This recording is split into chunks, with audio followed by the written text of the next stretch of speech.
সুপ্রিয় সপ্তম শ্রেণীর শিক্ষার্থীরা, ইউনিটি এডুকেশন বিডি চ্যানেলটিতে তোমাদের স্বাগত।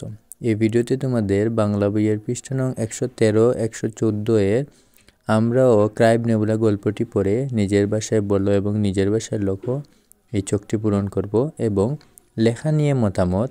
আমরা ও ক্রাইব নেবুলা রচনাটির যেসব বক্তব্য নিয়ে তোমার মতামত আছে বা প্রশ্ন জেগেছে তা এই চকটিতে লিখব।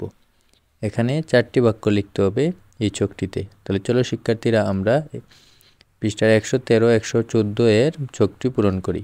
আমরা ও ক্রাইব নেবুলা একটি বৈজ্ঞানিক কল্পকাহিনী। 4 বছর বয়স থেকেই বানিয়ে বানিয়ে গল্প বলা রঞ্জুর স্বভাবে পরিণত হয়েছে। পরিবারের সবাই ও স্কুলের বন্ধুবান্ধবেরাও ব্যাপারটা জানে বলে তারা গল্পকে কেউ আর বিশ্বাস করবে না। শুধু তার বড় বোন শিউলি বিশ্বাস করার বানটুকু করে। এদিকে বৈজ্ঞানিক কল্পকাহিনী পড়তে পড়তে রঞ্জুর গল্প বলার ধরনটাও পাল্টে যায়।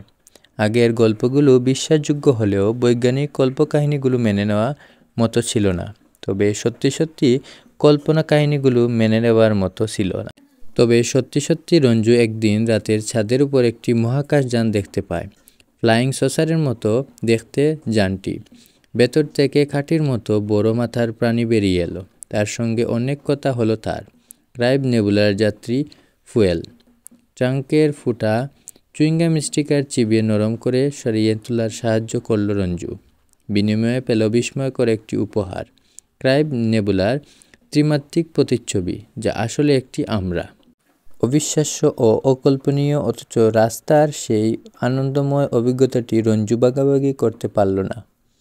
এমনকি তার বড় বোন সঙ্গেও নয়, কেননা এটি একটি বানানো গল্প বলে শিউলি হয়তো অবিশ্বাস করবে। গল্পটিতে শিশু কিশোরদের সৃজনশীল ও কল্পনাপ্রবণ মানসিকতা প্রকাশিত হয়েছে। তাহলে শিক্ষার্থীরা, এই ছিল তোমাদের 113 পৃষ্ঠার সমাধান। এখন চলো আমরা 114 পৃষ্ঠার সমাধানটি দেখি। আমরা ও ক্রাইব নেবুলার রচনায় যা আছে: 1. গভীর রাতে রঞ্জু তার বাবা মার মাঝখানে শুতে শুতে বলল, বাল্লুকটা ঘুমাতে দেয় না। আমার মতামত জিজ্ঞাসায় লিখব, মাত্র 4 বছরের ছেলে কি বাবা মার ছেড়ে একা থাকতে পারে? তাই হয়তো সে কাল্পনিক একটা অজুহাত আশ্রয় নিয়েছে। 2 নম্বরে, প্রয়োজনে রঞ্জু চমৎকার গল্প ফাঁদে বসে। বাবা বললেন, ছোট মানুষ সত্য মিথ্যে গুলিয়ে ফেলে, বড় হলে ঠিক হয়ে যাবে। আমার মতামত জিজ্ঞাসা লিখব, বাবা কি রঞ্জুকে সমর্থন করে উৎসাহিত করলেন, নাকি মাকে সান্ত্বনা দেবার জন্য অভিনয় করলেন, নাকি ব্যাপারটাকে গুরুত্বই দিলেন না? মনে হয় শেষেরটাই ঠিক। রঞ্জু হঠাৎ করে সায়েন্স ফিকশন পড়তে আরম্ভ করেছে। সায়েন্স ফিকশনের উদ্ভব কাহিনী পড়ে তার মাথাটা পুরোপুরি বিগড়ে গেল। আমার মতামত জিজ্ঞাসা লিখব, রঞ্জুর কল্পনার জগৎটা এখন বিজ্ঞানমনস্ক জগতে পরিণত হয়েছে। 4 নম্বরে, রঞ্জুকে বকতে বকতে মা তার 12টা বাজিয়ে ছাড়লেন। রঞ্জুর মনে হতে লাগলো যে বেঁচে থাকার বুঝি কোনো অর্থই হয় না। আমার মতামত জিজ্ঞাসা লিখব, আহা বেচারা রঞ্জু, কিন্তু কোনো কারণ নেই, কিছু নেই, হঠাৎ সে হুটছট খেলো কেন? বিষয়টা ভাবতে হবে। এই ছিল তোমাদের পৃষ্ঠা নং 114 এর সমাধান।